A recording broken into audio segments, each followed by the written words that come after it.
اور وہ لوگوں سے کہتے ہیں کہ اس بڑے بت سے پوچھو کہ سارے بتوں کو کس نے توڑا ہے۔ تو وہ شرمندگی کے مارے اپنا سر نیچے ڈال کر اندھے ہو گئے اور ابراہیم کے سامنے یہ کہنے پر مجبور ہو گئے، یقیناً تم ہی جانتے ہو کہ یہ بت بولتے نہیں ہیں۔ اس جواب نے ابراہیم علیہ السلام کو موقع دے دیا کہ وہ بتوں کی پوجا اور اس کی حماقت کو ثابت کر دیں۔ جو بات حضرت ابراہیم علیہ السلام اب تک کہتے آئے تھے وہ خود مشرکوں نے اپنے منہ سے ہی کہہ دی۔ بت پرستوں پر اگرچہ اپنے جھوٹے اعتقاد کی بےہودگی واضح ہو گئی تھی اب، اور وہ اپنی غلط ضد پر ڈٹے رہے مگر اپنی شکست نہیں مان رہے تھے۔ اچھا پھر کیا ہوا؟ انہوں نے حضرت ابراہیم علیہ السلام کو اس کے بارے میں سزا دینے کا سوچا اور فیصلہ کر لیا۔ انہوں نے بہت بڑے پیمانے پر آگ کا الاؤ جلانے کے انتظامات کیے۔ ایک گہرا گڑھا کھود کر اس میں لکڑیوں کے انبار لگا کر انہیں آگ لگا دی۔ جب آگ کے بلند شعلے نکلنے لگے تو حضرت ابراہیم علیہ السلام کو اس کے اندر پھینک دیا۔ ان کا خیال تھا کہ اس طرح اس کی شکست کے نشانات بھی مٹ جائیں گے اور سچائی ختم ہو جائے گی، مگر اللہ تعالیٰ نے تو کچھ اور ہی کرنا تھا، یعنی اللہ کا فیصلہ تو کچھ اور تھا۔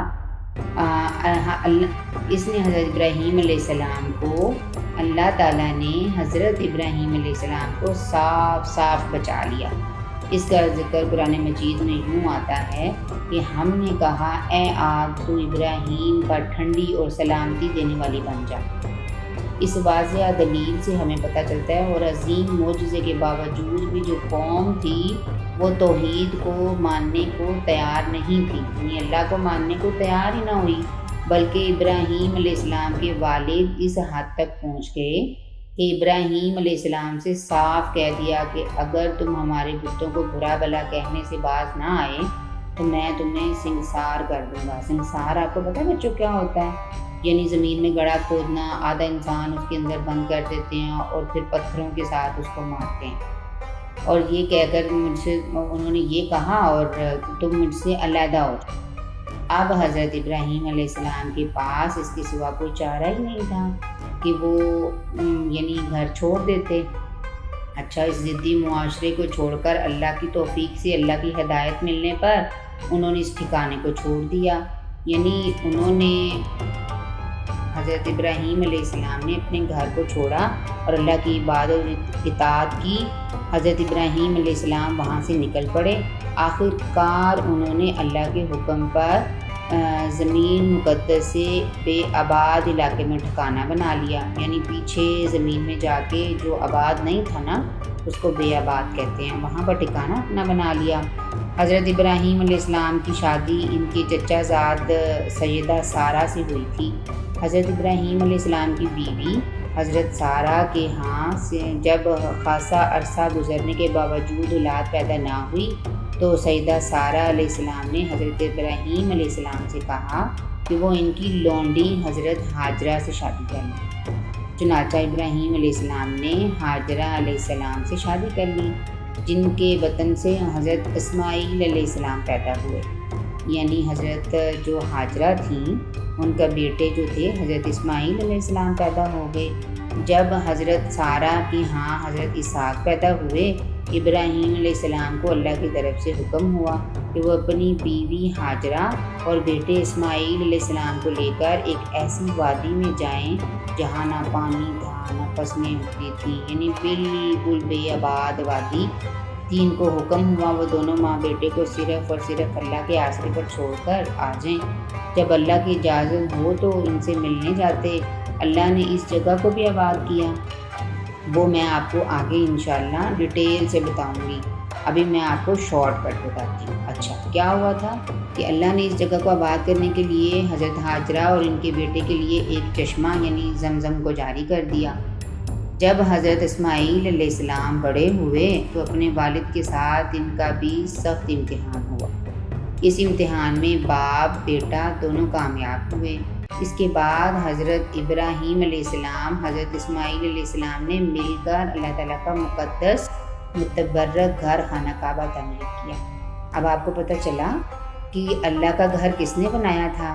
حضرت ابراہیم علیہ السلام نے اور حضرت اسماعیل علیہ السلام نے مل کے بنایا تھا۔ بیت اللہ جس کو کہتے ہیں، بیت کا مطلب گھر ہوتا ہے، اللہ کا مطلب اللہ ہے، بیت اللہ اللہ کا گھر۔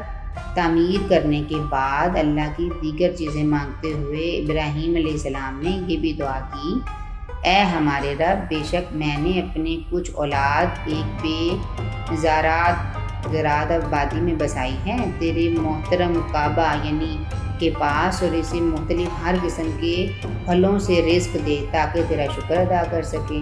اللہ تعالیٰ نے یہ دعا قبول کی اور شہر مکہ پر اپنی رحمتیں برکتیں نازل کرنا شروع کی۔